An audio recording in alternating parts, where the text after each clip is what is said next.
আল্লাহ তাআলা এই যে জবান দিয়ে কথা বলতেছেন, এই জবানের দাম আছে না নাই ভাই? এ ভাই একটু বলেন না, জবানের দাম আছে না নাই? এ ভাই যদি এখানে কোনো ব্যক্তির দুইটা টুট না থাকে তাহলে তার অসুবিধা আছে না নাই?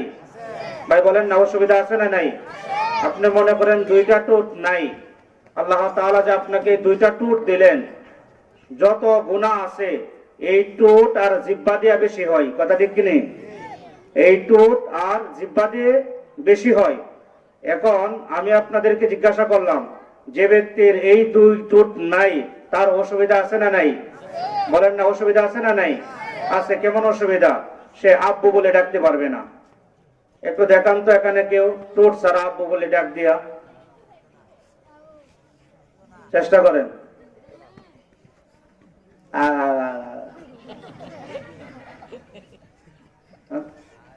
আল্লাহু আকবার বলেন না। দুই টুটের দাম আছে না নাই? কেউ আম্মু বলে ডাক দিয়ে দেখেন তো। আম্মু, হ্যাঁ, টুট লাগবে, টুট ছাড়া হবে না। এজন্য আল্লাহ তাআলা বলেন বিসমিল্লাহির রহমানির রহিম আলাম নাজআল লাহু আইনাইন ওয়া লিসানান ওয়া শাফাতাইন। সুবহানাল্লাহ বলে না। এই দুই টুট ছাড়া আব্বুকেও ডাকা যায় না, এই দুই টুট ছাড়া আম্মুকেও ডাকা যায় না, এই দুই টুট ছাড়া ভালো ভালো জিনিসগুলা উচ্চারণ করা যায় না। কোন অনেক হরফ আছে এই দুই টুট ছাড়া উচ্চারণ করা যায় না। বলেন তো এই দুই টুট যিনি দিছে তিনি কে? এই ভাই আওয়াজ দিয়ে বলেন তিনি কে?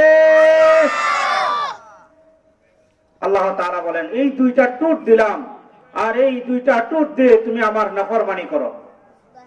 এই জিহ্বা দিলাম আদর করিয়া, এই জিহ্বা দিলাম আদর করিয়া, কিন্তু এই জিহ্বা দিয়া তুমি আমার নাফরমানি করো। এমন নাফরমান আসমানের নিচে আছে না নাই? আছে না নাই? আছে। দোস্ত, দু একটা কথা বলতেছি, এই কথাগুলোর মধ্যে আপনারা একটু বুঝেন, একটু দিলটাকে নরম করে, কানটাকে কাড়া করে দুইটা কথা শুনেন। আপনার ঘরে যদি একটা কুকুর লালন পালন করেন, একটা কুকুর যদি লালন পালন করেন, রাতের অন্ধকারে আপনি যদি মুখটা ভালো করে বেঁধে বাড়িতে ঢুকেন, মুখটা ভালো করে বেঁধে বাড়িতে ঢুকেন, কুকুর যদি আপনাকে চিনতে না পারে, হালকা কিছু চিৎকার করে কি করে না? বলেন না, করে কি করে না?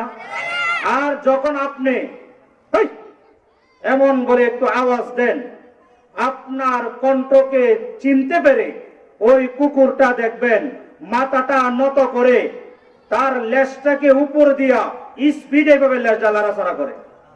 কথা বলেন, কথা বলেন, কথা ঠিক নেই? এটা বুঝাইতে চাই মালিক আপনাকে আগে আমি চিনতে পারি নাই, এখন স্পিডে নাড়াচাড়া করে বুঝাইতে চাইতেছে এখন আপনাকে আমি চিনছি, কাজেই আই এম সরি, আপনি আমাকে ক্ষমা করে দেন। সুবহানাল্লাহ বলে না?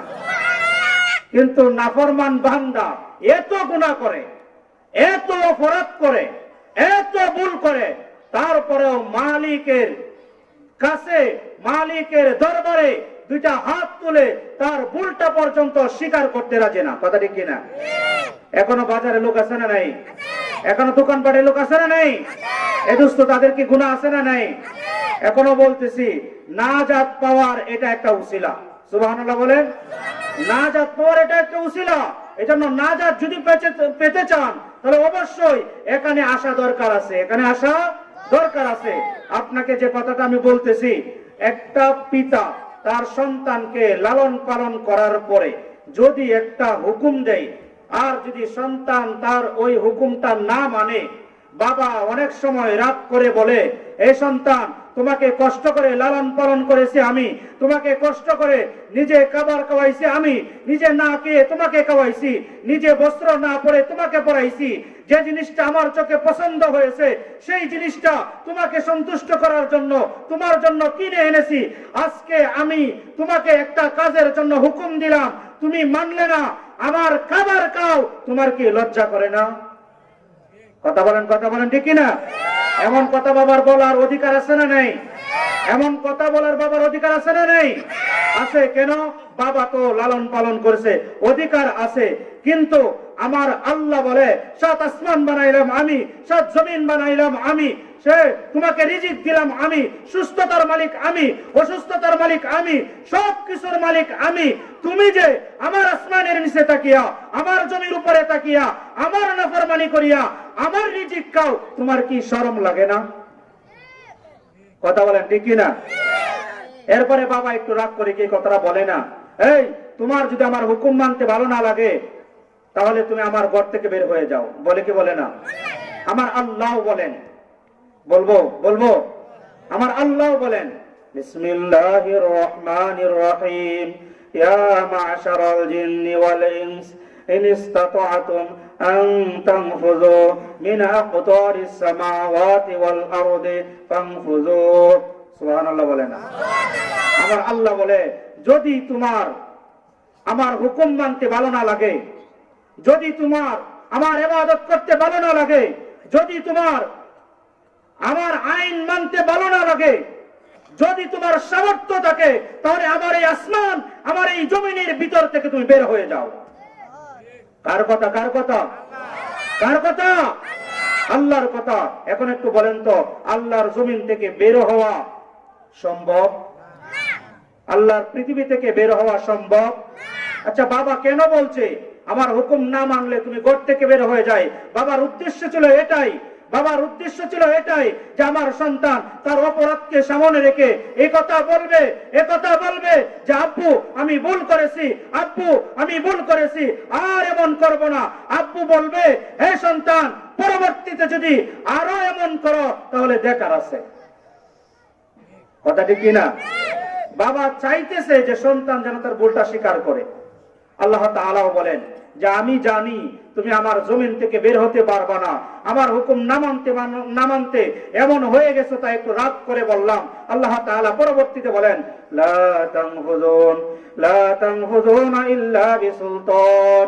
আমি জানি আমার আসমানের নিচ থেকে, জমির উপর থেকে বের হওয়ার আর কোনো জায়গা নাই, কিন্তু আমি চাইলাম আমার এই রাগটাকে লক্ষ্য করিয়া তুমি যদি আমার কাছে ফিরে আসো তাহলে তোমার জন্য খুশির সংবাদ, তোমার জন্য সুসংবাদ। যে ব্যক্তিটাই আমার হুকুম মানতে গিয়া অপরাধ করে ফেলেছো আর আমি আল্লাহর কাছে ফিরে আসতে চাইতেছো, আসতে দেরি হবে। তুমি বান্দাকে আমি আল্লাহর রহমতের কুলে উঠাইতে দেরি হবে না। সুবহানাল্লাহ বলেন। এজন্য আল্লাহর হুকুম মানা দরকার আছে না নেই? আল্লাহর হুকুম মানা দরকার আছে না নেই? আল্লাহর হুকুম মানা দরকার আছে। এই কথাটা আপনাদেরকে এই জন্য বলতেছি, আসমানের নিচে থেকে একদিন না একদিন আল্লাহর কাছে যেতেই হবে।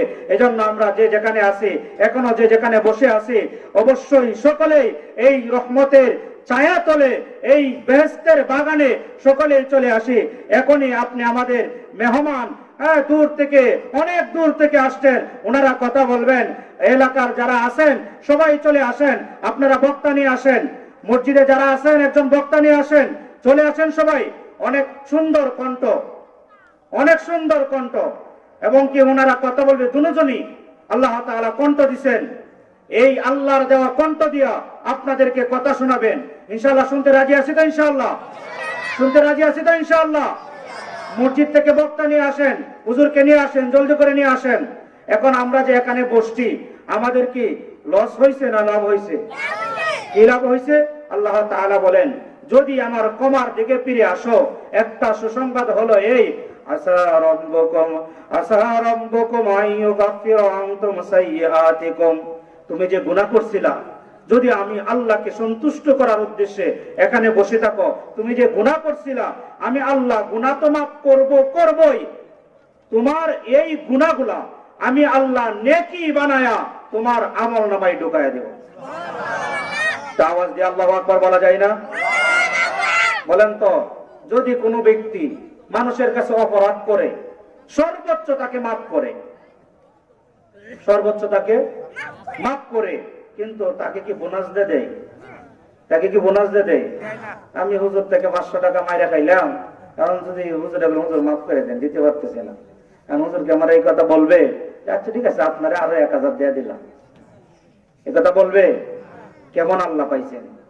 কেমন আল্লাহ পাইছেন? সুবহানাল্লাহ বলেন। কেমন আল্লাহ পাইছেন? এমন এক আল্লাহ পাইছেন যে আল্লাহ আপনাকে গুনাহ করার পরেও রিজিক দেয়, অপরাধ করার পরেও রিজিক দেয়। অথচ আল্লাহ তাআলা ইচ্ছা করলে আপনাকে যে কোনো সময় ধ্বংস করার ক্ষমতা আছে না নাই? বলেন না, আছে না নাই?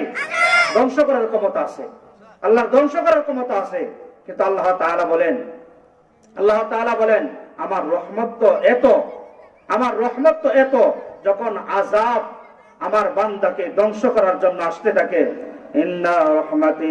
ইন্না রহমাতি সাবাকাত গযব, যে আমার গজব যখন আমার বান্দাকে ধ্বংস করতে আসে, আমার রহমত ওই গজব থেকে আমার বান্দাকে বাঁচানোর জন্য দ্রুত গতিতে আমার বান্দা আর গজবের মাঝখানে এইভাবে দাঁড়িয়ে যায়। সুবহানাল্লাহ বলেন। বলে আল্লাহর রহমত তো বেশি, একটু সুযোগ দাও না বান্দাটাকে। বান্দাটা এখন অপরাধ করছে, অন্য বেলায় হয়তো আল্লাহর কাছে ক্ষমা চেয়ে নিবে, একটু সুযোগ দাও। এই রহমতের জন্য গজব আপনাকে ধ্বংস করে না। এমন এক আল্লাহ পাইছেন। কিন্তু আল্লাহকে আজকে না চিনার কারণে হাজারো কুলাঙ্গার আছে কোরআনের বিরুদ্ধে কথা বলে, আছে না নাই? হাজারো কুলাঙ্গার আছে আলেমের বিরুদ্ধে কথা বলে, আছে না নাই? হাজারো কুলাঙ্গার আছে মসজিদের বিরুদ্ধে কথা বলে, হাজারো কুলাঙ্গার আছে মাদ্রাসার বিরুদ্ধে কথা বলে, হাজারো কুলাঙ্গার আছে বিশ্ব নবীর বিরুদ্ধে কথা বলে, আছে না নাই? হাজারো কুলাঙ্গার আছে একমাত্র আল্লাহর পরিচয় না থাকার জন্য, আল্লাহর পরিচয় না পাওয়ার জন্য,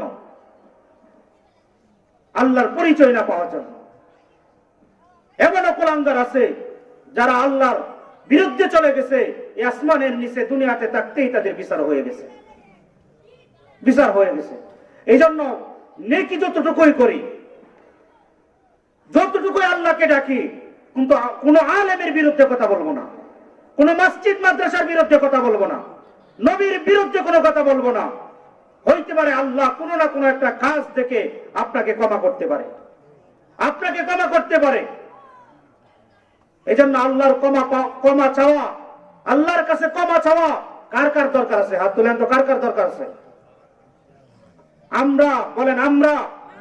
সবাই বলেন আমরা কোনদিন ইসলামের বিরুদ্ধে কথা বলবো না, কোরআনের বিরুদ্ধে কথা বলবো না, হাদিসের বিরুদ্ধে কথা বলবো না। বক্তা চলে আসছেন, একটু তাকবীর দেওয়া যাবে কি? আওয়াজ দেয়া নারায়ে তাকবীর, নারায়ে তাকবীর। বিশেষ বক্তার আগমন, শাহ ওলিউল্লাহ আজমি সাহেবের আগমন, মাহফিলের পক্ষ থেকে আল্লাহ তাআলা যেন আপনি আমাকে এই কথাগুলোর উপর, এবং হুজুর আসছেন অনেক দূর থেকে, ওনাদের কথাগুলো শুনে তারপরে যেন আমরা আমল নিয়তে এখানে উঠতে পারি। আল্লাহ সবাইকে তৌফিক দান করুক। ওয়া আখিরি দাওয়ানা আলহামদুলিল্লাহি রাব্বিল আলামিন। আসসালামু আলাইকুম ওয়া রাহমাতুল্লাহি ওয়া বারাকাতুহু।